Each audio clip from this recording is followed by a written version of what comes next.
Blessings in Jesus, dear friends. I'm here in Scotland with our friend and brother John Haller from the United States. We're doing a conference on prophecy and the last days. And it will be shown on Moriel TV. It'll be shown on RTN. And we're especially thankful to RTN for filming it for us. The time in which we live are the times that the patriarchs look forward to seeing. Despite all of the difficulty, the way the world is going, the moral erosion of society is unbelievable. Yet we're always reminded. Jesus said, when you see these things happening, lift up your head, your redemption draws near. So here we are, preparing the way for his return by his grace. John? So what I talked about a little bit today earlier was is this the season? I mean, because is this really the time we should be looking for things? And my conclusion is that it is. And we looked at Daniel and some other passages and Peter's first sermon in Hosea, and later today I'll talk a little bit about artificial intelligence. There's things going on that people who've studied Bible prophecy for decades, for centuries, have not had the opportunity to talk about this or the opportunity to see things, and it's happening so rapidly. So I focus a lot on the acceleration and convergence of things that are happening that are mentioned in the Bible. And I do really think that we do live at that time, that the Lord's return is. So thanks, Margaret, for all and everybody who helped put this together. My wife has been sort of the director of a number of conferences that we've put together. She used to do that for her job, and she's quite good at it. I remember one time we had a speaker who was being a bit of a prima donna, and she said, if you don't start acting up, I'm telling them to turn off your mic when you get up there. So you don't mess with the people who organize the conference. So at Fellowship Bible Chapel, where I teach, and I'm one of the elders, we are doing a series in the book of Acts. And next Sunday, this coming weekend, we are celebrating our 10th anniversary as a church. So it's hard to believe it's been that long. And so I may make some references to that, but I will say that I do appreciate Jacob quite a bit, that he was very instrumental in the formation, encouragement, and everything that we needed for starting Fellowship Bible Chapel. I mean, there were a few people that helped, and nobody more than Jacob Prash. And so we appreciate that. And Jacob had a long time friendship with our Steve Mitchell, who became our pastor a couple years after we started the church. And as you know, he passed away almost 3 years ago from COVID at the age of 49. So it's been a challenge. So pray for his wife and daughter, Malia. She's, it's like when I first met Steve, we started meeting with Steve. We would go down to Roanoke, or we'd meet him halfway. It was about a 3-hour drive. So we'd meet him in Charleston, West Virginia. 3 hours for him, 3 hours for us. And we would just talk and pray and encourage, because he was getting a lot of grief from people because he was standing up against a lot of false teaching that was coming into the Grace Brethren Fellowship. He was not a popular guy. And I think we had in our mind when we started Fellowship Bible Chapel that if we could encourage him or ask him, we wanted him to be the pastor. And when we first started, though, we went down to Roanoke one day, and we wanted to take a gift to him because they were having some financial issues, I think, and he didn't make much money. He had 35 people in his church. Malia, their daughter, she was like 5 years old. She was just this little tiny person, and now she's driving, and I'm having trouble getting my head around that. And she's a beautiful young lady, and her mother's just doing a fantastic job with her, but it's tough without Dad. So I'm going to talk today about, is this the season?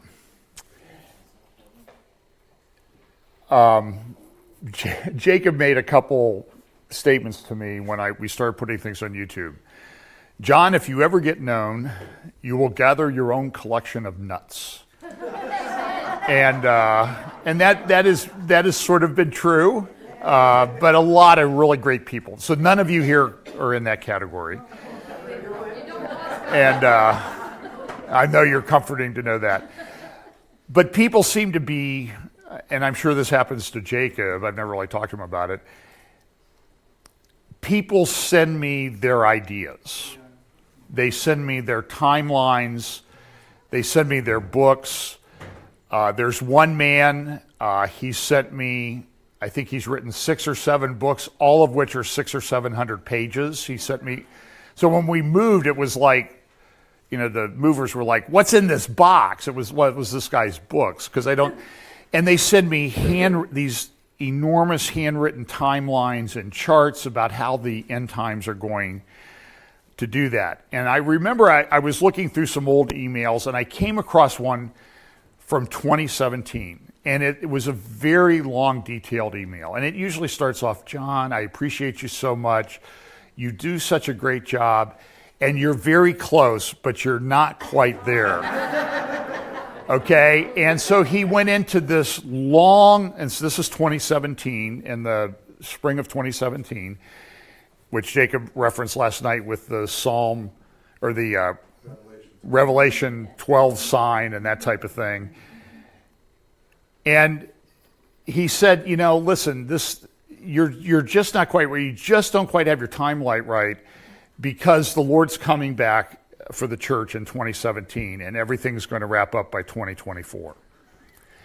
Now, I'm going to talk a little bit today, and I'm sure that one of the accusations could be you're engaging in date setting. I am not date setting.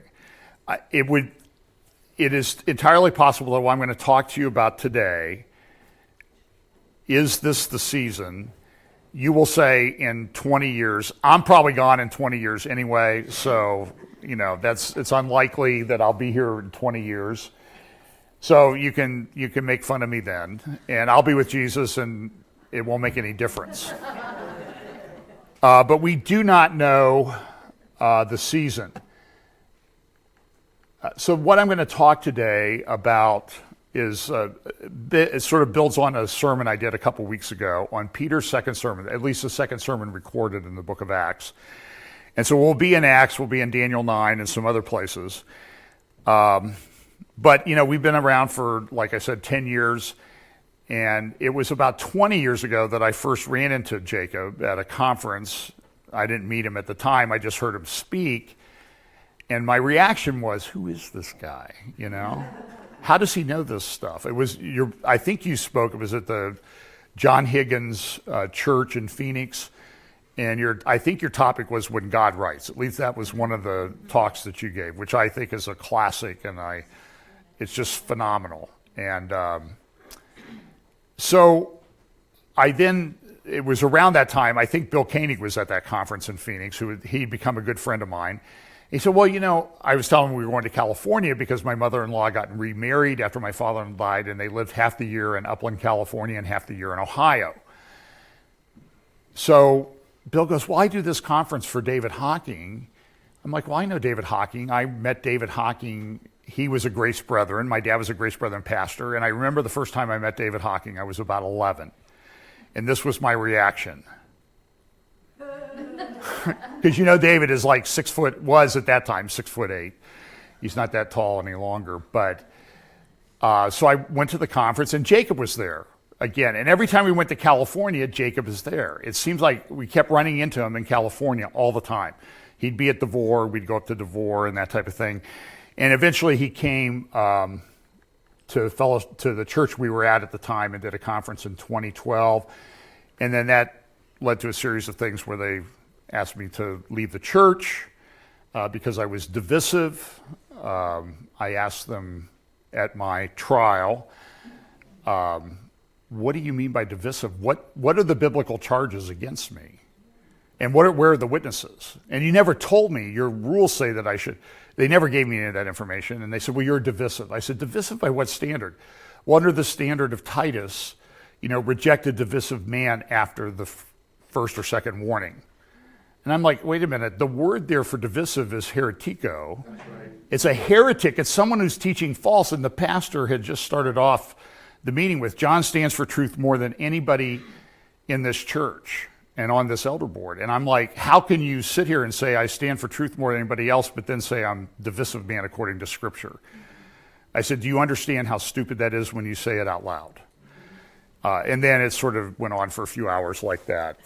I'm a trial lawyer. I've been a trial lawyer. I'm semi-retired now for 40 some years. So arguing things, I had to tell somebody once, it's arguing, and people pay you good money to do it. And to be honest with you, sometimes I would do it for free, because I enjoy it so much. So let me just tell you something about my father. My father, last March, just a couple months ago, would have turned 100 years old.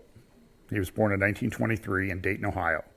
His dad was an electrician. He grew up on the near west side of Dayton, which is now a not so good neighborhood, but it was, a typical working class neighborhood. My grandfather was an electrician, and he went to a church around the corner, a Big Grace Brethren church, and he was taught there by his pastor that Israel is going to be a nation again. Now, in the late 1920s, early 1930s, that was still kind of a crazy idea for people to say, even though they were starting to come back. But when you think about it in the context of where my dad believed it, and he was a big Bible prophecy guy his whole life. I remember him talking about it all the time. I have all of his prophecy notes and the things of all the times he talked about it. But it wasn't so preposterous if you understand the context of where he lived in Dayton, Ohio. About 3 blocks down the street was the bicycle shop of some guys named Wright. 2 brothers, the Wright brothers. And so when you think about that, 20 years before Dad was born, the Wright brothers had really invented powered flight. And so by 1923, they had air battles in World War I, only, 13, 14 years after they invented power flight. Now they're doing this. And part of this is to understand the incredible explosion of technology and invention and convenience and that type of thing. I play golf every Saturday. One of the guys in our group, he just turned 82.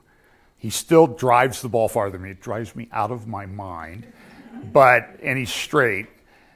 He hits it straight down the middle most of the time. He is a retired 2-star Air Force general, and he grew up in Dayton, Ohio. He was born 18 years after my father. He was a fighter pilot in Vietnam. He got shot. He volunteered for one more mission before he was to come home, and he got shot down and spent almost 6 years in the Hanoi Hilton with John McCain and those guys. And he's a tremendous guy, very humble. And he told me once, in my Air Force career, I flew 110 different aircraft. So here I'm thinking my dad's born 20 years after the Wright brothers.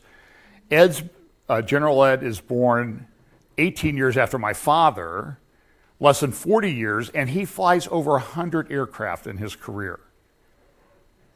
And so when you put things in that context, when people sort of talked about Israel becoming a nation again, people living in that area would sort of think, well, people used to tell us that men might fly. And that developed. And so it was very, I don't know, I just think the context about it. And I've been thinking about the season of the Lord's return for a long time. And I remember very clearly, I have the tape, I've played it many times, and sometimes I have all these Jacob Prasch teachings on my phone, and it plays automatically. And I can't shut it off. So sometimes I'll have, not that I mind, but it's 50 times in a row I start up my car, and it's the same teaching of Jacob Prasch. And one of them was from one of the conferences in Chino Hills, and it was similar to some of the topics you discussed last night about why is this time different? Why is it different? So, I was doing some research for this, and I came across this article from The Spectator. Now, this is a picture. This was 12 years ago in The Spectator magazine. It's a great magazine, although I think their conclusions here are crazy and wrong. But the picture in the picture in the article is a drawing that somebody made of what Jerusalem might have looked like, pretty sure Jerusalem looked like between about 1500 and 1700, sort of in the midst of the Ottoman Empire. And it's interesting when you look at that, you see the Dome of the Rock there, you can see the Al-Aqsa Mosque, and then you're looking from south to north. Well, today, though, there is these massive excavations that are taking place within the city of David. If you've been there, I'll have a couple pictures in a minute. It blows your mind. I was there in December. I walked these places, talked to the archaeologist. By the way, there's speculation as to where the temple was. There's some people think it was down in the city of David, and I think it was on the Temple Mount. I don't think there's any question about that. So I asked one of the archaeologists at the city of David, hey, what about this theory that the temple was down here? And he looked at me like, you may be the dumbest person that I've ever seen ask a question of me on a tour, because there's no way that it was down here. There's no debris. You know, big rocks and stuff, you don't move them around. The debris falls down and they build on top of it. That's why the cities keep rising up. So it's very interesting. And then look at the things that are happening that are so quick, like here's an article from I couldn't find the cover for this magazine in 2011, but this was the next week or the week before. It was washed away by reality, talking about the fact that this climate thing is a hoax. And so here we sit 12 years later, and everybody. So listen, I love Scotland, okay? But there's some things, like, I feel like I'm being watched all the time. There's cameras everywhere. And I go in a store and they say, you know, you're being recorded video and we can identify you. Because I went someplace and I paid by credit card, but it took my picture. And I had to sign. The next time, same store, I went back and I bought something with a credit card, and my picture popped up on their system. So, and I'll talk about artificial intelligence this afternoon, because this is another indication. But I mean, look at what happened. You got Mohammed bin Salman. When we were in Israel in 2017, we were there at the time of the Trump visit in Jerusalem. And he had gone to Saudi Arabia just before he came to Israel. And Mohammed bin Salman was not yet the crown prince. And now this guy, he bought golf this week. He owns golf. I'm not sure this is a good thing. And I was looking at through some of the things like, well, you know, this guy owns a $500 million yacht, a $300 million villa in France, and a $450 million Picasso or Michelangelo painting or something like that. This guy's uber wealthy, and he's building these cities. Go back and look at some of the talks I've done on Neom, and there's a new thing called Murabba. And the imagery that's there, whether this is it or not, it's very Babylonian. The Hanging Gardens in the city of Neom. In the Murabba thing, it's a building they want to build in Riyadh. It's 1,500 meters. It's a cube, 1,500 meters by 1,500 meters. There's a very similar imagery to the New Jerusalem, and in the middle of this looks like the old Tower of Babel. You can watch the cutaways. It's fascinating stuff. And so this guy rises to power. So here's what the Spectator article talks about. This is a review of a book about Jerusalem. His narrative quickens after 1900. Jerusalem again became a battlefield between faiths and empires, and the power base of Palestinian dynasties like Husseini and Nashahibi. For a time, it became a Levantine city. Its mix of races and languages, Arabs, Jews, Armenians, and Europeans, was recorded with delight by others. The lute-playing party planner, won't even try the guy's name, extracts from his diary are here published for the first time in England. And it goes on to talk about, Israel became a nation. Things happened in Israel. And it happened quickly. That's what the article says. Down here at the end, we remember what happened. I remember this happened. My father was In 1967, Israel took back Jerusalem. In our lifetime, most of our lifetimes. It was not expected. And so we have this people who have come back to the land after many generations. Now, Ezekiel tells us that they will be gathered back in unbelief. And then you'll come back to the land, and then I will give you a new heart. And then you will know that I am God. So we're in the middle of this process. I always look at, we have the picture becomes clearer the closer we get to it. Okay, here's the example. I'm nearsighted. So I go to the eye doctor, and do you have an eye chart? You use eye charts here? And the E is on the top. I always get the E right, even with my glasses off, because I memorized it, okay? And I used to memorize all the lines down. I memorized like the 2010 line, and now they mix them up. So I used to be able to, my doctor goes, how are you seeing that, and because I had memorized the letters. So they're on to me. But the point is that, and my wife is farsighted. So when I wake up in the middle of the night and I want to check my phone for messages or something like that, I don't have my glasses on and I can see it perfectly clear. She, on the other hand, she's running all over the place. We have glasses all over the house, readers everywhere. They're in her purse, they're in the stand between us, and they're downstairs, they're in her office, they're in the kitchen. It's because she's farsighted. But with me, I take off my glasses and I really can't see. I can barely see the E. But if I walk closer, as I get closer to the thing I'm looking at, everything becomes very clear, even as a person with bad vision. So, but I remember this day in '67, his head was exploding. He was talking about it on Wednesday night prayer meetings. And on Sunday, Father's Day 1967, and tomorrow is Father's Day, he preached about what was going on in Israel because he thought it was very significant prophetically. And so we look at these times. So this article says on both sides, this article in The Spectator, on both sides, nationalism appears to be increasingly religious. The city's fate frequently disrupts Israeli-Palestinian negotiations. The powder keg awaits the match. Written 12 years ago. Pretty insightful. And the question I would ask is, so why now? Why is all of this happening now? Jacob did a great teaching on the vectors a number of years ago. Highly recommend that you get that. I've sort of taken that and translated it into my own as I talk about acceleration, convergence, logistics, understanding it, all these things that I think have to happen in Bible prophecy. And as we get closer, things are going to change.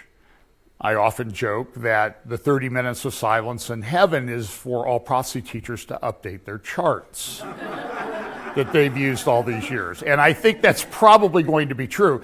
Because I think back 10 years ago, Jacob, when you came to the church there in Columbus where we were at the time, what's changed? Back then, you would say Barack Obama probably supported traditional marriage.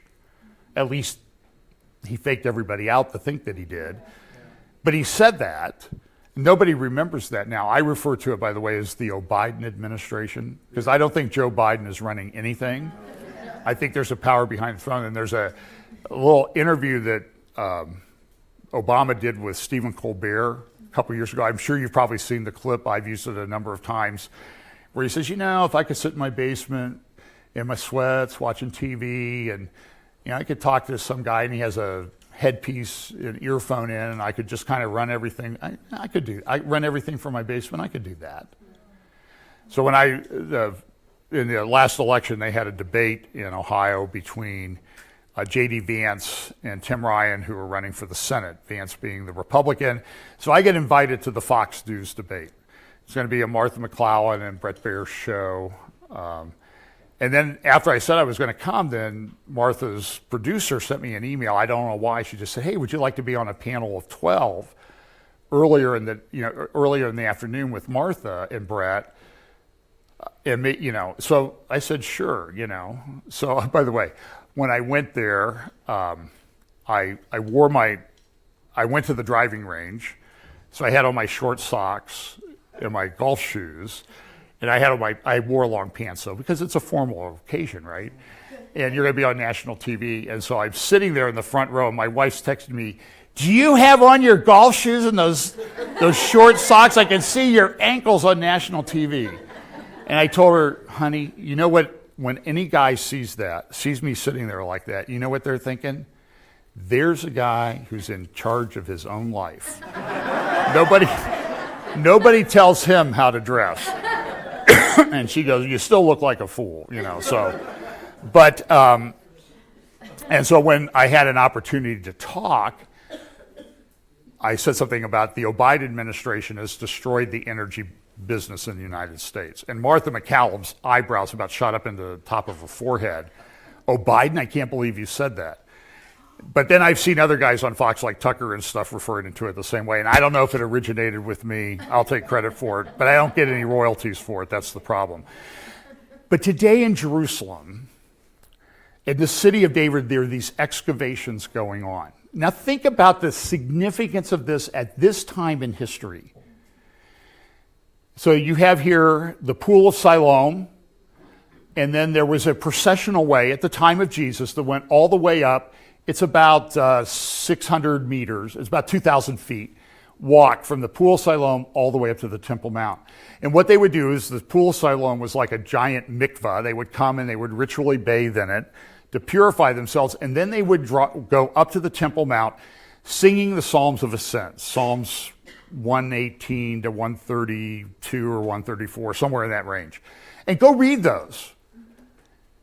Because now when you talk to the people in the city of David, when we were there, they had just excavated a little bit here, but they closed on the property next to it, which was somebody's backyard.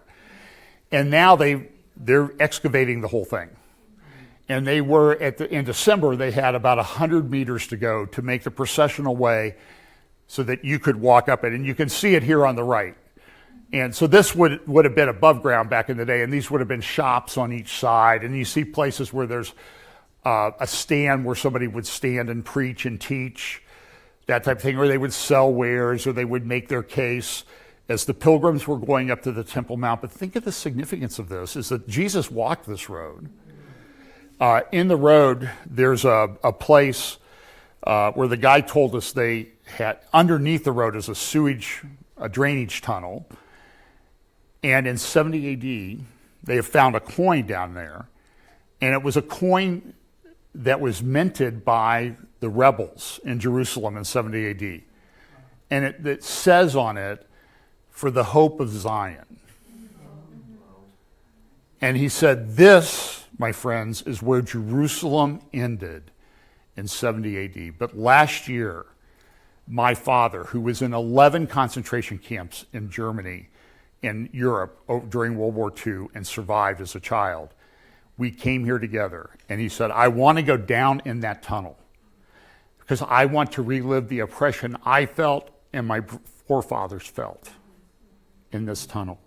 He said, but today I can come here with my son in Jerusalem. And it's happening at this time. And when you talk to them, the talk is, we want Christians and Jews to come here together to ascend to the Temple Mount. At this time, in this place, in this way. Now, it's a great opportunity for Christians, first of all, to learn the Psalms of Ascent, which are very prophetic and instructive in that sense, but also to be doing it with Jewish people, because we have a job to do. This whole evangelism thing just doesn't happen. You kind of work at it. So I was leaving a restaurant the other night, and this lady yelled something at me, have a nice day, it's such lovely weather. And I said, yeah, it really is. She goes, you're an American, come over here, I want to talk to an American.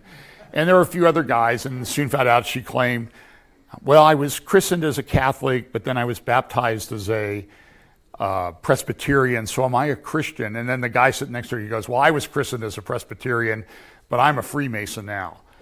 So I said, well, listen, you're not a Christian, okay? And I think we need to talk. And we really need to talk to you. And so we had an opportunity to talk about the gospel and what it means. And to be honest with you, I had a partner who was a Freemason, I think. It's just not that common in the United States, but he just like blurted right out, I believe in a higher power. So you got to be ready to confront people. But I think the concept of what we have is we have this concept of appointed times, that God acts at certain appointed times. So this is my view. As I've learned from Jacob, prophecy is pattern. And the pattern that you see in Scripture is repeated in the future, sometimes multiple times, and then there's an ultimate fulfillment. So the feasts, we know that the fall feasts have not been completely fulfilled. We know that the spring feasts were fulfilled, and there's coming a time where I think you're going to kind of see parts of all of them, but the fall feasts are going to be fulfilled. And so my view is if the spring feasts were fulfilled in the date order on the calendar in one single calendar year, the fall feasts are going to be fulfilled in the same way. So when we talked about, I found this great chart that somebody made up. I can't take credit for it. Actually, I got it from Visual Theology, and I think they're Calvinists. But it's like come for the visuals, but leave not for the theology. So, but I did talk about Pentecost as a lead up to Peter's first sermon on Pentecost, and think about it. This was Jesus had come on Palm Sunday, come down across the Kidron Valley to the Temple Mount. And I heard it when I did a conference in Calgary, one of the other guys talked about the Kidron saga. I thought it was a great talk. He talked about how the Shekinah glory had left the temple in Ezekiel because of the judgment of God, and it exited towards over the Mount of Olives. But then here comes the real Shekinah glory, the Lord himself coming back. And then he went to the Mount of Olives and went away, but he's coming back again. And I think that all of these things are tied together. So Peter gets there on Pentecost. This is the appointed time because these other feasts have just been fulfilled by the Lord. And then they have Pentecost, and that's the birth of the church. And when you look into how they got the law and everything and what they did, the tradition is that the law was given on Pentecost. That's why they celebrate it. And what did they do? Moses comes down from the mountain and they're worshiping a golden calf. And 3,000 died. On the real Pentecost, Peter preaches and 3,000 are added to the church. And the parallels, when you see this, are just absolutely stunning. So let's look at Peter's second sermon. I'll just read it through it. And what he says, but I want to put this in the context of, I think this sets the stage, as I labored over this sermon a few weeks ago, it sets the stage for the time we're in. Peter's sermon. So listen to this. Now, as the lame man who was healed held on to Peter and John, all the people ran together to them in the porch, which is called Solomon's, greatly amazed. So when Peter saw it, he responded to the people, "Men of Israel, why do you marvel at this? Or why look so intently at us as though by our own power or godliness we had made this man walk? The God of Abraham, Isaac, and Jacob." And by the way, when I was in Israel, the last day we were there, we went down to Machpelah, where Abraham, Isaac, and Jacob and the matriarchs are buried. And there's no doubt that this is true. And we went up to the old tell in Hebron there, where are the tombs of Jesse and Ruth. The, grandfather and father and grandfather of David, or grandmother and father of David. And to be honest with you, there's always people say, well, I'm not sure that. Listen, the traditions are so strong over there. These are the places. I personally believe that Bethel was the place where Jesus was going on the road, what we call the road to Emmaus, because it was at Bethel that, Jacob had the vision of the ladder. And you remember early in John, it was Nathaniel, I think he was calling, and he said, I knew you when you were under the fig tree, which to their mind would be, you knew me since creation. And then he says, listen, Nathaniel, you stick around. You're going to see angels ascending and descending on the Son of Man, which means I am Jacob's ladder. And so there were these two disciples he met on the road to Emmaus. I'm fairly convinced that one of them was Peter. And he gave this, he talked to them. He opened the scriptures and said, these scriptures talk about me. And remember their reaction. Did our hearts not burn within us as he opened the scriptures to us? And their eyes were open and they finally understood in the breaking of the bread. That's when it happened. And there was breaking of the bread at Bethel. And so I'm not dogmatic on that. I just think there's a lot of parallels that you can tease out of the story. So the God of Abraham, Isaac, and Jacob, the God of our fathers, glorified his servant, the God of Abraham, Isaac, and Jacob, glorified his servant Jesus, whom you delivered up and denied in the presence of Pilate when he was determined to let him go.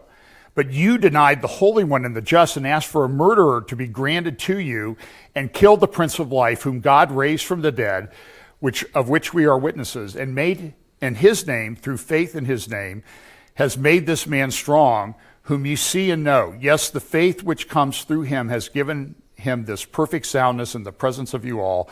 Yet now, brethren, I know that you did it in ignorance, as also did your rulers, but those things which God foretold by the mouth of all the prophets that the Christ would suffer, he has thus fulfilled. And it's interesting, in all these early sermons, that's probably going to be part of the devotional I'm doing tomorrow morning, is the use of prophecy by the early apostles in evangelizing people. Because it works. If it worked then, do you think it might work now? But you have to be aware of it to understand it. And I think we need to be a bit open-minded in it. So, I have friends that are very committed Bible prophecy people, but, Hal Lindsey wrote his book, it's over 54 years ago now, I think. And the world has changed. The world has changed a lot in the last 6 months. You've not seen anything yet, in my opinion. We'll talk about that this afternoon, artificial intelligence. So repent. So what does Peter say? Repent, therefore, and be converted, that your sins may be blotted out, so that the times of refreshing may come from the presence of the Lord, and that he may send Jesus Christ, who was preached to you before, whom heaven must receive until the times of the restoration of all things. For Moses truly said to the fathers, a prophet shall the Lord your God will raise up for you a prophet like me from your brethren. Him you shall hear in all things, whatever he says to you. And it shall be that every soul who will not hear that prophet shall be utterly destroyed from among the people. Yes, and all the prophets from Samuel and those who follow, as many as have spoken, have also foretold these days. You are the sons of the prophets and of the covenant which God made with our fathers, saying to Abraham, and in your seed all of the families of the earth shall be blessed. To you first, God, having raised up his servant Jesus, sent him to bless you and turning away every one of you from your iniquities. It happened because it was the time. And how did they know it was the time? Now, I've got some, I'm going to kind of jump around here. Let me skip over a few slides here. Well, Jesus had gone to Jerusalem in his ministry at the time of Hanukkah. Now, it's not really a biblical feast, but I actually think it has a future fulfillment. And when you look at the timeline, I believe the second coming happens on a Day of Atonement. That's, I think. And if you go 75 days, remember it talks about that 30 days and 45 days in Daniel. If you go 75 days from the Day of Atonement, you're always in the midst of what? Hanukkah. And so could it be that there's going to be this feast of rededication, this rededication of the new temple for the millennium? I think it works. But there's a lot that happens in that short time period. The wrath of God is poured out and that sort of thing. But Is this the time? Do we deserve the wrath of God? Now, I live in America, and it seems to me that the biggest problems in Scotland, I mean, you don't have a lot of good churches and roundabouts. I don't understand. You have this fixation with roundabouts, and the roundabouts and GPS don't work. And I went to the restaurant the other night. It was 4.2 miles from my hotel down around Glasgow, and I ended up driving 37.8 to get to the restaurant because I kept missing the wrong turn on the roundabout, and I don't know where I was, and I don't know how you call a roundabout when it's like a quarter mile wide. You can't even tell it's a roundabout because the circle is so big that it's flat. You know, it's like a road there when you come. And then, of course, there's the roundabout with the traffic lights. And that's another thing. And you go the wrong way. So I'm looking to the left in the first roundabout I got here, and I about got killed because you come from the right. And it's just, it's very disconcerting to drive on the opposite side of the highway. I would say the wrong side of the road, but that might be offensive, but it is the wrong side of the road. Truth be told. And I had not done it for almost 40 years, and I hadn't driven a stick shift for 35 years. So there was a little bit of a learning curve. So what I did, I hopped on the road and I drove right down into Old Edinburgh.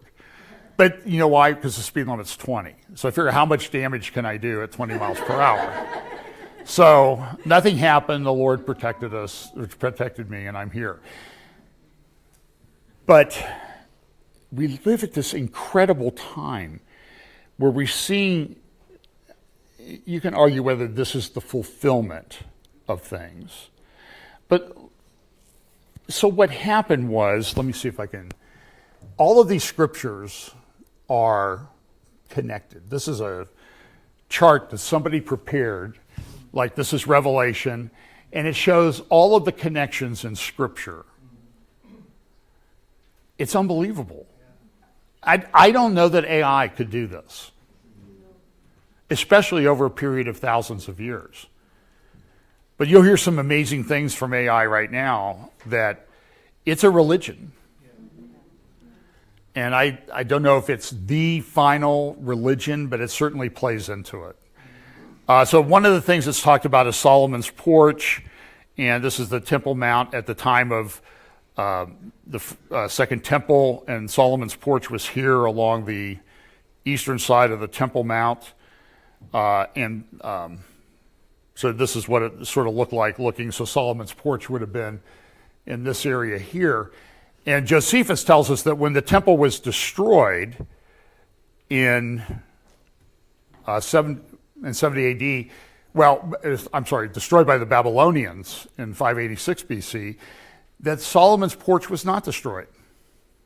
So here, this is where Peter is preaching, a place that existed there for hundreds of years, and it was a place where Jesus had taught. You know, there's also a tradition. I remember when Jesus goes there at Hanukkah, and they accuse him of blasphemy, and they pick up stones to stone him. There's a tradition, I think it's probably accurate, that the stones that they picked up, where did they get them? This is the Temple Mount. Well, remember Antiochus Epiphanes had desecrated the altar in about 163 BC during the time of the Maccabees. And when the altar had been dedicated to the Lord, but now the stones have been desecrated. But they've been consecrated to the Lord, so they couldn't just get rid of the stones. So the tradition was they stuck them over in a corner of the Temple Mount in a pile, and they said, the Messiah will tell us what to do with those when he comes. And what did they do? They picked up those stones to stone the Messiah when he came. Very interesting thing. Now, I'm not sure that that's entirely historically accurate, but Peter talks about this. This is what Jerusalem probably would have looked like at the time of the Lord. This is, in the modern times, this is where the Church of the Holy Sepulchre is. So I'm not a fan of, I love the Garden Tomb for the experience, but not the history.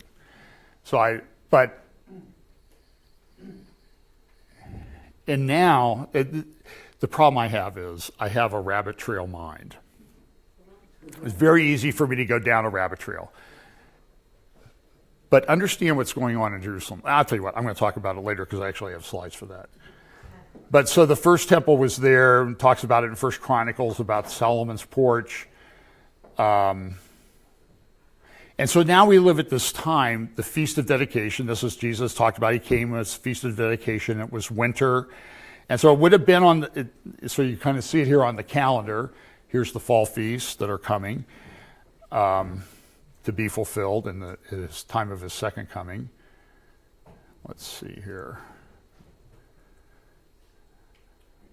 And so Jesus, when they picked up the stones to stone him, he says, look, if I do not do the works of my Father, do not believe me. But if I do, though you do not believe me, believe the works, that you may know and believe that the Father is in me and I in him. Therefore they sought again to seize him, but he escaped out of their hand. Why was that? Well, because it wasn't the time for Jesus to be sacrificed in our place. That was coming. God works in his time. It wasn't the right time on the calendar. But there came a Passover. There came the other feast and the Feast of First Fruits. And Jesus fulfilled them exactly on the calendar, just as the Bible predicted. Jesus performed a lot of signs. Again, I'll talk a little bit about this today, but in this AI thing, I'm sitting in Jerusalem in December, and Jonathan Medved says, this AI is amazing, folks. Get ChatGPT, download it. It's only been out a week. And he said, we will make the lame walk. And so I'm thinking like, sort of a end times guy, and I'm like, wait a minute, that sounds familiar. And if you go to John, the disciples of John the Baptist came to Jesus and said, are you the one or do we look for another? He says, you go back and you tell John what you've seen. The lame walk, the blind see, the deaf hear. And when you look at Elon Musk's company, Neuralink, doing their presentation about what they do, in the same order, they're showing that this AI, that we're doing this chip for your brain, the lame will walk, the blind will see, and the deaf will hear. And I hope that works. I have a great niece who's deaf, totally deaf. There's no hope for her. The cochlear implants won't work for her. And so I pray that something happens. And I'm not against medical technology. I have 4 artificial joints, so I stand before you as a testimony to medical technology. But we're living at a time where there's this thing going on that's very strange. And so there's going to be these appointed times. And I've often wondered, there were appointed times. So when Jesus came the first time, did they have any clue that he was coming? And the answer is, they had a bunch. But I read the New Testament, and we can all sit here and say in hindsight, well, hindsight is always 20/20 or better. You always can figure out what's happened looking back. I'm a lawyer. You try a case, you lose a case, and you immediately walk out of the courtroom thinking, if I had done something differently, or sometimes if the jury had all died, then I would have had a chance to. Sometimes, I'm telling you, it is the most stressful time of my life, is that period of time you're sitting in the courtroom, because sometimes the jury has a question. And usually the question will be all the lawyers who've worked years on the case. The jury will come back with a question, and the response of the lawyers is, were they in the same courtroom with us? Why are they focused on that? And then everybody gets really nervous. And so then eventually the light at the jury room goes on, and the judge's bailiff comes in and says, gentlemen, we have a verdict. And from then until you get the verdict, at that point, I don't care what the verdict is. But the stress level in my body, taking years off my life between that announcement and when we find out what it is. When we find out what it is, I can relax, even if it's bad. But, so these prophecies existed in the Old Testament. So, for example, there's this, for unto us a child is born, unto us a son is given, and the government shall be upon his shoulders. His name shall be called Wonderful Counselor, Mighty God, Everlasting Father, Prince of Peace. And it's clear who this Messiah was going to be. I had dinner with some friends in Efrat, And immediately I was thinking, wait a minute, Ephrat. On the way to the airport, I'm thinking, wait a minute, Bethlehem Ephratah, out of you shall come the Messiah, the one who is from everlasting. And I'm thinking, like, it didn't even occur to me when I'm sitting there at dinner with Jewish friends. And so, bad on me. I don't know if it will work because they've been evangelized before, but nevertheless, at some point they need to be evangelized again. And I'm saying this pilgrimage road in Jerusalem may be a way to start that process. And it's happening now as we lead up to a rebuilding of the temple and the millennium. In Jerusalem, I don't think it's an accident.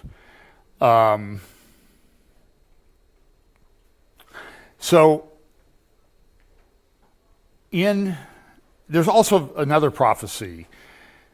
It says, Matthew says, behold, this is that which was prophesied, and behold, a virgin shall conceive and bear a son. Now, Jacob has a great teaching on that, going much deeper than my understanding would allow me to go.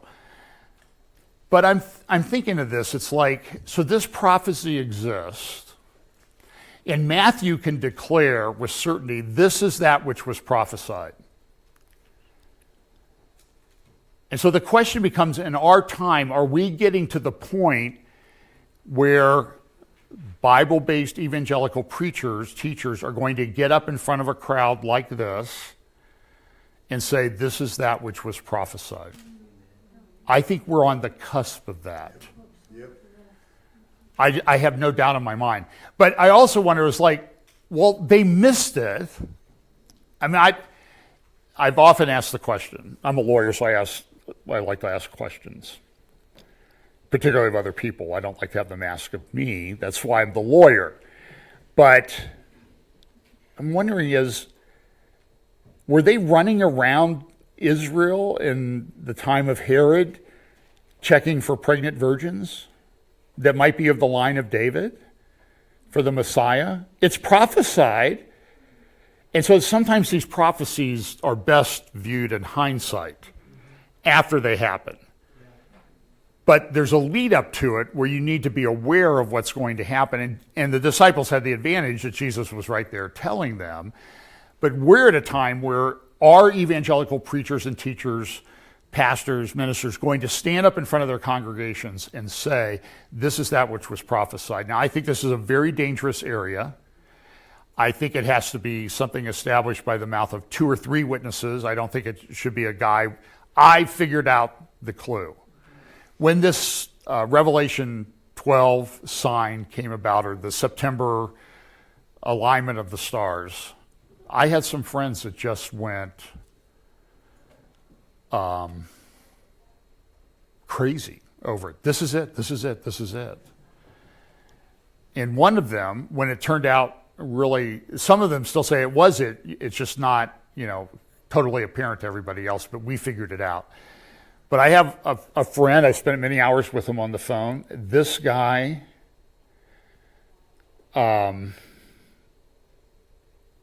it breaks my heart.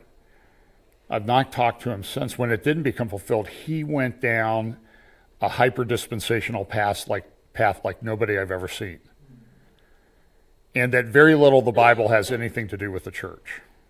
I mean, he goes farther than Andy Stanley. Andy Stanley at least says, well, it's the Old Testament. But this guy's going, it's insane. I heard a pastor teaching, he's a hyper-dispensationalist, he said, the judgment seat of Christ has nothing to do with the church. It's in Corinthians, but he says, no, we're people of grace. And so we're not under any of those obligations. And so I will say, and I don't mean this too derogatorily, but I do a little bit, that sometimes the hermeneutic, the way they interpret Scripture becomes, we interpret Scripture so we get all the benefits of Bible prophecy, but none of the problems. And that's a very dangerous thing, because we live in a world and we're going to see some things, and there's going to be persecution coming. It's happening in America. We see situations. It's worse in America. Some people make the case that America's the final Babylon. I'm not fully on board with that, but I know that we're certainly campaigning for it.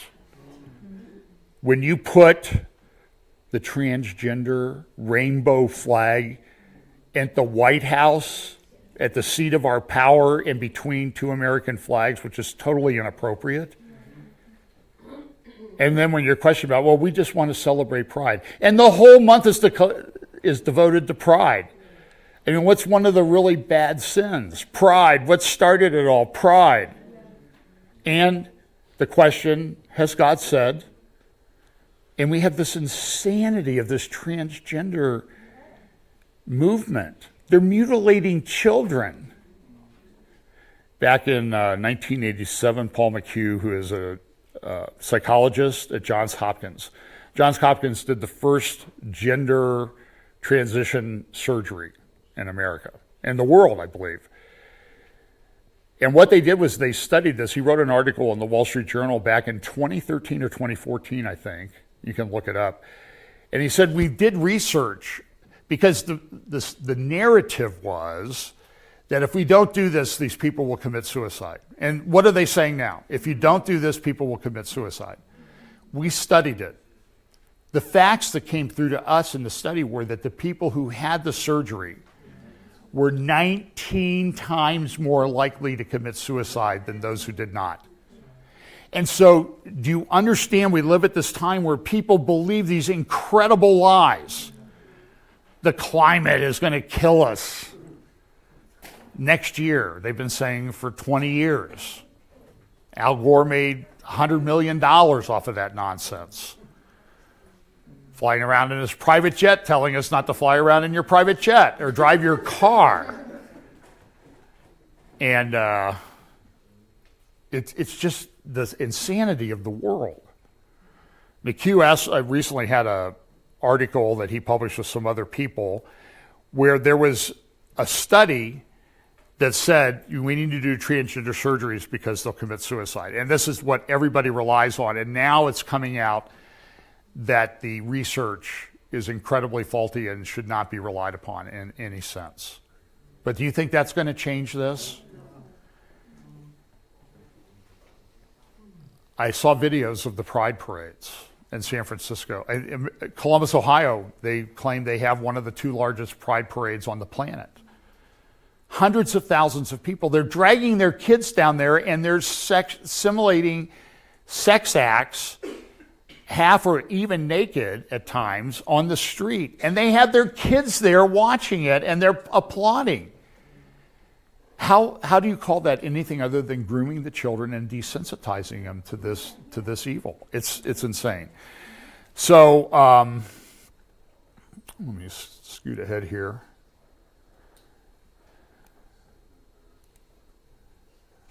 Okay. So here's the question. Why did God give them markers to look at for the first coming of Jesus? And the related question, did he give us time-related markers for the second coming of Jesus? Now, again, I'm not dogmatic on this. I'm not date-setting. And I won't be surprised if I'm changing my chart someday. Okay? But Daniel was in Babylon. You're going to look at it in Daniel chapter 9. And he's reading the scroll of Jeremiah. And he's an old man now. They've been there. He was taken when he was a teenager. It's been 70 years. And he's reading the scroll of Jeremiah that the time of the judgment was going to be 70 years because of the offense committed by the children of Israel when they were in the land. And he says, we're nearing this, but it was very interesting the way that he did this. What time? My computer still has Ohio time on it. Okay, so I still have a little bit of time. Because I know there's a coffee break, and I know coffee breaks are they're hard breaks. I mean, you do those, you know. So, but he's reading the scroll of Jeremiah, and he says 70 years, but his reaction to that is not, all right, got my ticket, I'm going home, right? That's not what he did. What did he do? He got down and prayed a prayer of repentance on behalf of himself and the nation. We have violated your laws. We've been out of the land. And Moses had told him, you violate these things, you're going to get kicked out of the land for many generations. So the offense in Daniel was that they were going to be out of the land for 70 years. And the offense was they didn't keep the Shabbat year, the Sabbath years, 70 times. And so God said, okay, I'm going to make you keep it. You're going to be in Babylon when this happens. And your temple's going to be destroyed. And Daniel's there, and he's like, this is the time. Is this the time of restoration? Is this the time when things are going to be put back together? And then he's visited and he's praying this prayer of repentance, which is a very good example about how we ought to be acting in this time when we see all of these things happening and they're getting close to the Lord's return. We need to be on our knees. We need to be repenting. We need to be teaching repentance. And Daniel is visited by an angel. And the angel says, Daniel,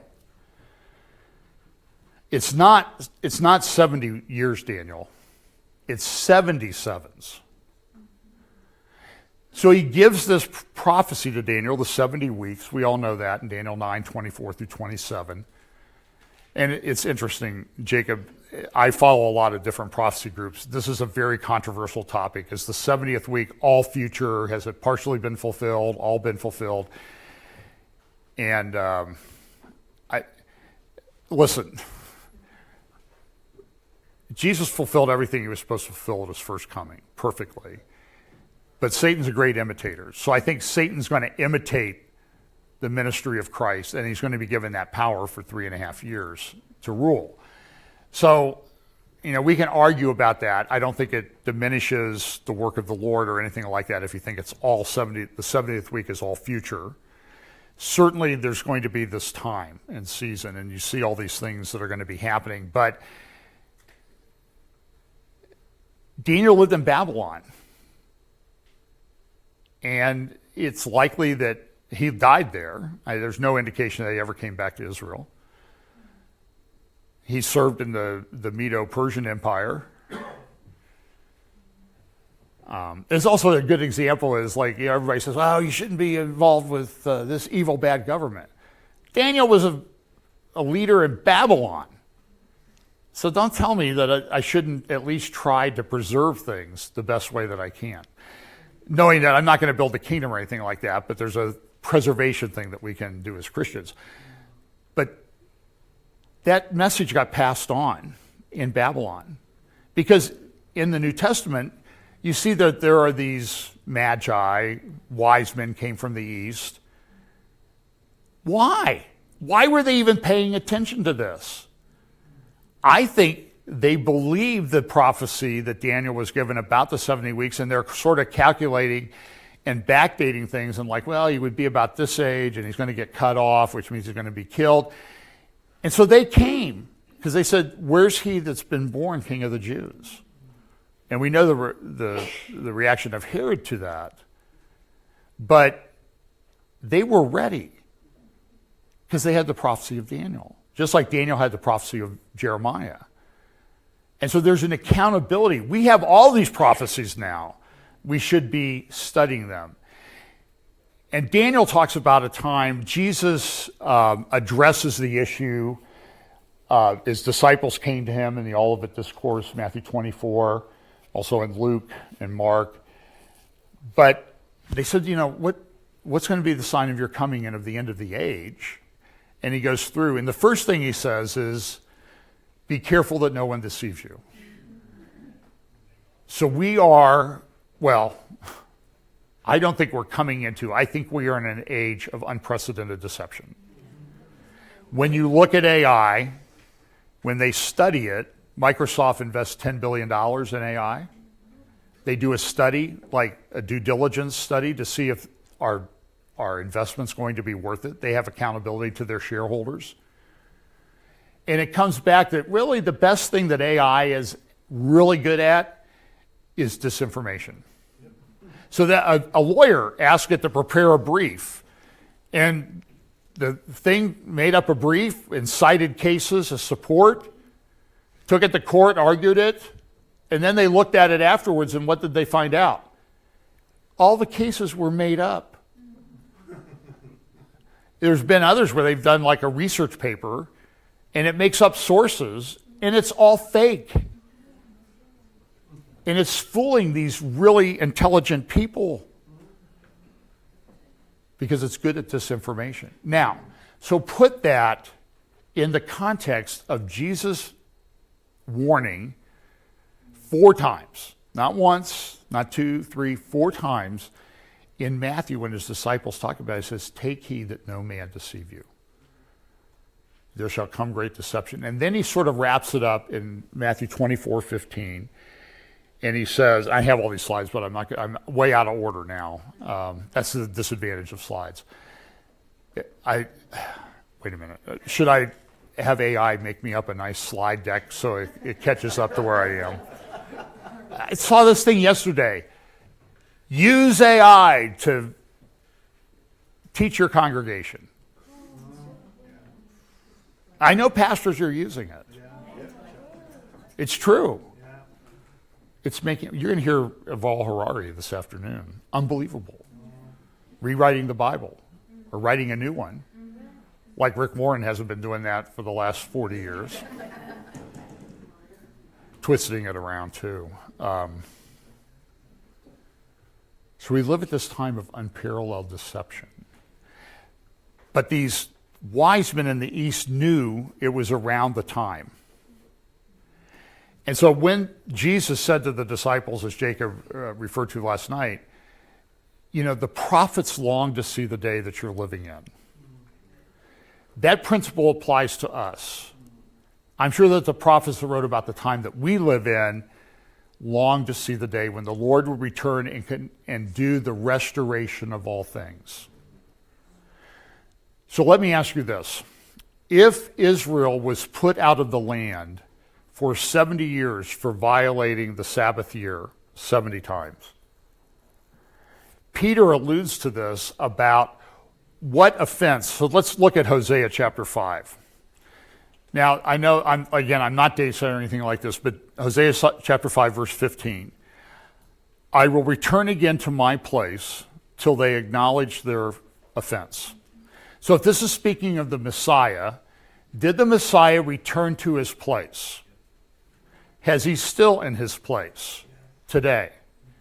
Okay, when will he return?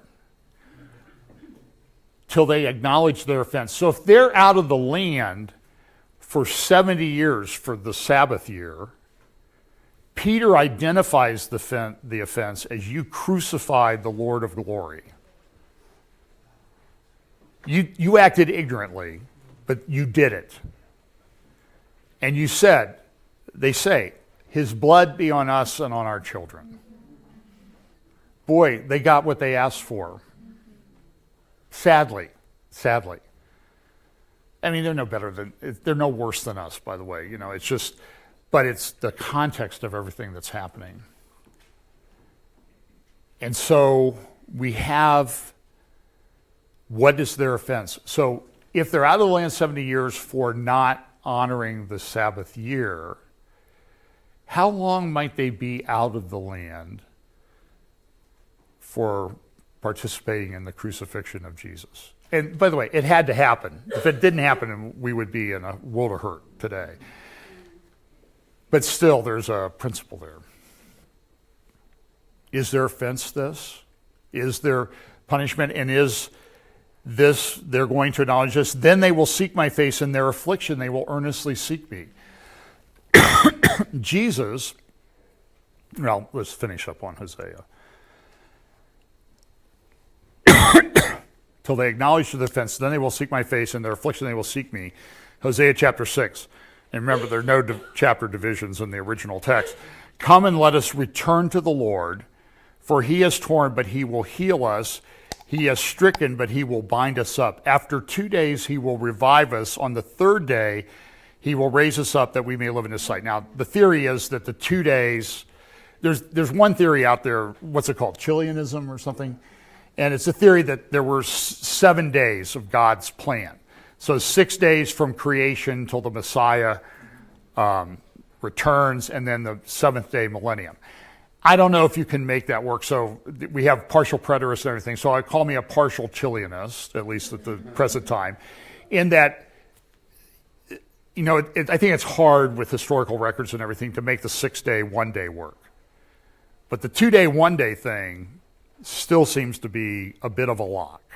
It seems like that's the way it's going to be. Now, I could be totally wrong. What I'm not wrong about is everything that's going on in the world that is unprecedented. Unprecedented deception, unprecedented evil. Wars, rumors of wars. I mean, Jacob does a prophecy update with Marco. They do a fantastic job. I do it. The hardest part is keeping it to like 3 hours. You know, some people at church, I'm like, so you're going to get to the buffet at lunch after the Baptists are gone. So that's the worst thing that happens if I go 3 hours. But that's kind of a joke. But the point is that this 2-day, 1 day thing works. And so was God in Hosea laying down a time marker that from the time he goes away until they acknowledge their offense would be 2 days or 2,000 years? And if that's the case, I'm just suggesting to you that kind of marks the season. Now, the exact date of the Lord's return and crucifixion and everything, I see a lot of scholars arguing between 28 and 32 AD. So maybe it is. Maybe it's 30 AD. And that would make 2030 kind of significant. And it's interesting that all the people in the world are running around Agenda 2030, 2030 climate goals, Saudi Arabia Vision 2030. They're building this massive city that sort of smacks of Babylon. They're building that did I talk about that already? The Meribah city that has Babylon in it. Okay. And all this is happening at the same time. It's unprecedented. And this Saudi Arabia is rising up. Now, how this all plays in the end times yet, I think remains to be seen. I think it's okay to speculate based on scripture about it, but we'll see for sure as it happens. But I think it is significant. Do you know that the Saudi king is proposing a peace plan for Israel? He's pushing it. It's been pushed out in some Saudi newspapers. It's called the Hashemite Kingdom of Jordan. And it truly is a two-state solution. Unlike the current thing, Biden and all these people we have running our government into the ground, they run around saying, well, we want a two-state solution. They don't want a two-state solution. They want a three-state solution. Originally what it was Jordan and Israel. Now they want a Palestine in it. Well, that's 3 states. And if you add Gaza, then it's 4 states. So stop lying that it's a two-state solution. It's moronic what you're doing. But he's proposing a Hashemite kingdom of Palestine. Now, I don't know if the Jordanian king will go along with it. His wife is Palestinian, by the way, King Abdullah II's wife is Palestinian. By the way, they always run around like they're paupers in Jordan. I dug into the Jordanian family. One of his half-sisters was the 6th wife of the guy who runs Dubai in the United Arab Emirates. And they had a pretty nasty divorce. She just was, I think in a British court awarded her like $850 million, which should have been a lesson to him that it's always the 6th wife that'll take you to the cleaners. I mean, you can get by with the first 5, but that 6th one is toxic. But the Jordanian royal family probably makes off interest on their earnings and dividends $1 billion a year. $1 billion a year. I think one of the most interesting things in Israel is when you drive out of Jerusalem to the north, up Highway 60 towards Ramallah and up towards Bethel and Shiloh, is there's this unfinished building up on just about the highest point of land all around Jerusalem. It's just a steel superstructure. It's been there since 1967.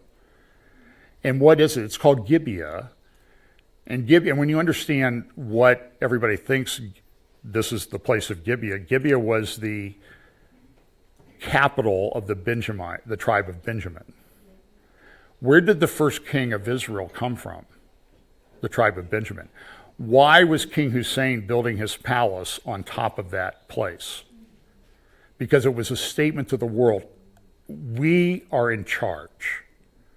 Well, they lost in 67, and that building has stood there as a testimony to the folly of that man for, 58 years now? 56 years. Very interesting. I get fascinated by things that are totally unrelated to anything. Like when we drove up through the Central Highlands with Joel Kramer. By the way, get his book, Where God Came Down. It's excellent on archaeology. Go to subscribe to his YouTube channel, Expedition Bible. Great teachings that he does. We love Joel Kramer. He's a great friend. And we're driving up to Shiloh and then up to Shechem. And I'm like, every hillside for miles and miles and miles is terraced for farming. There were a lot of people that lived here and farmed these hills. And those are ancient terraces. It's shocking to me. So anyway, this appointed time thing, 2 days, 1 day. So it says, go away till they acknowledge their offense. So let me ask you a question. On the Jewish calendar, what time would the Jews be sort of in the mood to acknowledge their offense? What feast? The Day of Atonement, maybe? And that's why I think that the Lord returns atonement, okay? But he comes back because they ask him to, because they're in their affliction, and they turn to him, and he comes to rescue them. And I think that's sort of the end of this period of time. And then we move on into a short period of time and then into the millennium. So I kind of think that's how it's going to work out. Now, a lot of my friends don't agree with me on that, but, we'll see.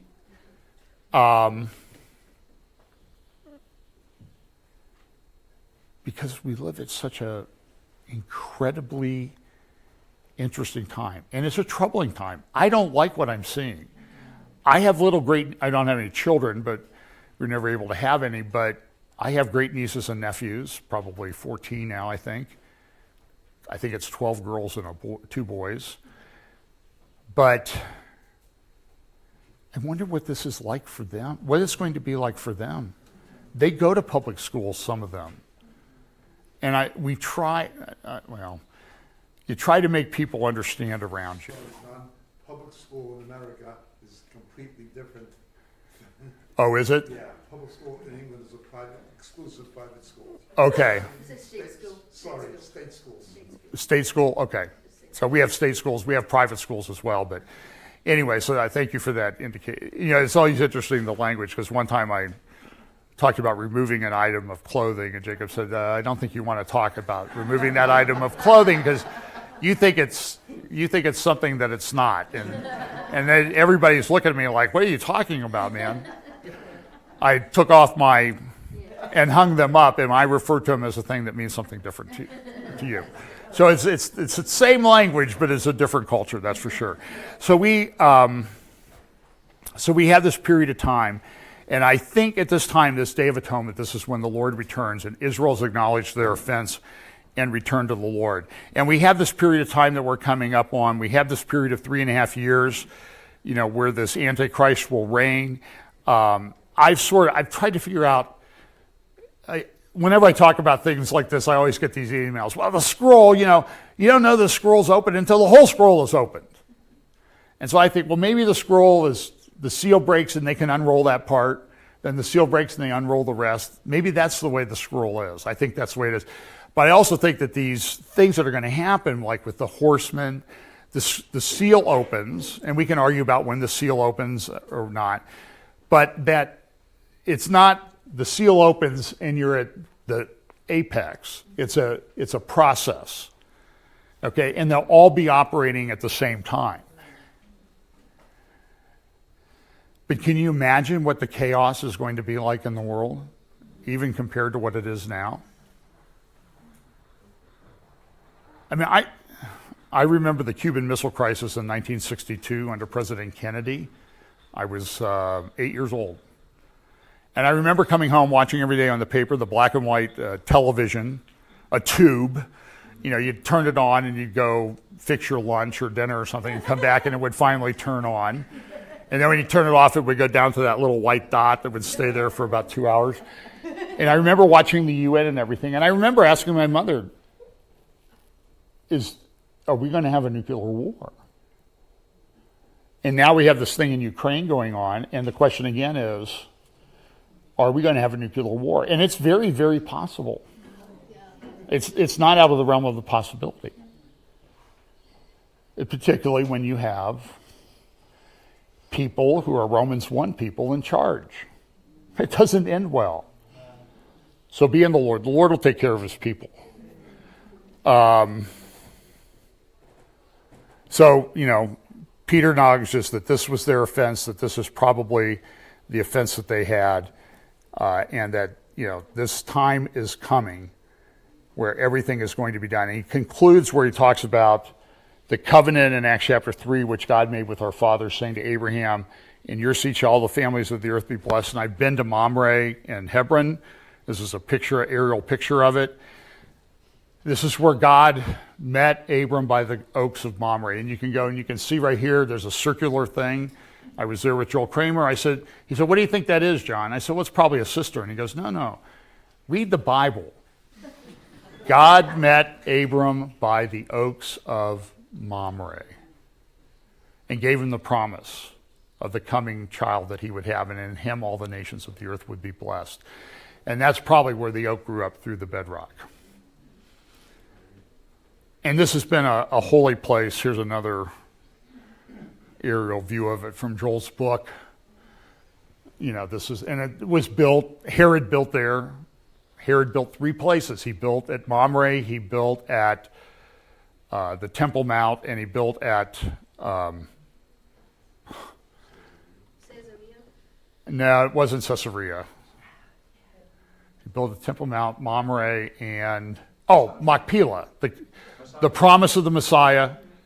Here, the patriarchs in Machpelah and Hebron, and then the Temple Mount. So, had a brain freeze there for just a moment, but all these things happen at these places that you can go to today to see and understand. And when you're there, if you really let it happen, you can really feel that.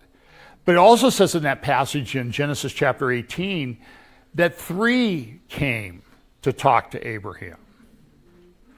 Then we read in Genesis 19, 2 of them went on to Sodom. Well, where's the 3rd guy? I think the 3rd guy was a pre-incarnate Jesus Christ. You're getting a promise, Abraham, that I will come in the flesh and redeem mankind. It's very fascinating. So let me... So we live at this time. So there's this. So Jesus gives this prophecy in Matthew, and he says, he refers to Daniel, and he says, the abomination of desolation. When you see the abomination of desolation, get out of town. Now we know in 70 AD, or the time when the siege was lifted for a time by the Romans, a bunch of Christians fled because they took this passage seriously, and they all survived. The Jews were slaughtered horribly. But it also says this is like there's these hidden prophecies. I think it's like there's a lot of things that have to happen for that prophecy to be fulfilled. So look at this. It says, therefore, when you see the abomination of desolation spoken of by Daniel the prophet standing in the holy place. Well, no. That seems to imply that there's going to be a temple in Jerusalem. Oh. Well, how's there going to be a temple in Jerusalem if they've been out of the land for many generations? The only people who are really going to build it, you think the Muslims are going to build a temple? They're going to build an abomination, that Dome of the Rock thing, that has quotes, the earliest quotes of the Quran anywhere that says God has no son. But the Jews have to be in charge. And so there's sort of a hidden prophecy. And he says, and then, take care that your flight is not on Sabbath or during the winter. So I did a Google Maps thing today with the traffic chart that you can get. And this is this morning in Jerusalem. And what do you see? It's Shabbat. All the streets are closed. Try to get a bus in Jerusalem on Shabbat. So when Jesus says, pray that it not be on Shabbat, to me, what I'm reading a little bit deeper is the Jews are going to be in control of the city, and they're going to be honoring Shabbat in a lot of places. So it really will be a Jewish city at the time all of this takes place. So like Daniel gave the 70 weeks, we kind of get this. This is really, I think, the clear plumb line marker of the end times is the Abomination of Desolation. Until then, I think we're going to be arguing about, is this the first seal, is this the second seal, that type of thing. But when the Abomination of Desolation happens, faithful people are going to have to stand up and say, okay, this is that which was prophesied. And now you really need to have your attention. And as one commentator I listened to recently said, people are going to have to grow up in the Lord really, really quickly in those days. There's not going to be any time for margin of error because the time is at hand. And I personally, I think we're going to be around, those of us that are alive then, we're going to be around. Why? Because Daniel talks about these people. By the way, I didn't do that. The Temple Institute did that. That's what they're thinking about. This week there was a proposal by a member of Knesset to divide the Temple Mount. And the Dome of the Rock area would be given to the Jews. Now they're going crazy over there about that. We also have, and there's this other guy, he put up this conceptual drawing, an architect. He would divide the Dome of the Rock into 8 wings. Islam, Judaism, Hinduism, and Christianity, and then the center parts of each wing are the mystical parts. So, but you talk to some of the Jews and they'll say, well, it'll be a house of prayer for all nations. By the way, in the United Arab Emirates today, they're in a little bit of shock. They have a new tourist attraction in Abu Dhabi, the Abrahamic family house. Church, mosque, and synagogue. It's getting visited by more people than they ever imagined would come. Big article in the National just yesterday or 2 days ago. And so there's this talk about building on the Temple Mount. We have the red heifers, okay? We have the Iranians doing a hypersonic missile. And they say we're going to reach Jerusalem in 400 seconds. So if you do the math on that, if you turn 400 seconds into minutes, what does it come up to? Look, I'm not making any numerology or gematria or anything like that, but that's what it turns out to be. And so when they announced their hypersonic missile a week and a half ago, this was the announcement, and what do they have here? The blow-up Dome of the Rock. So here's my prayer. Okay, look, I know this is the end times. They're going to get the hypersonic missile. Their technology is probably pretty good.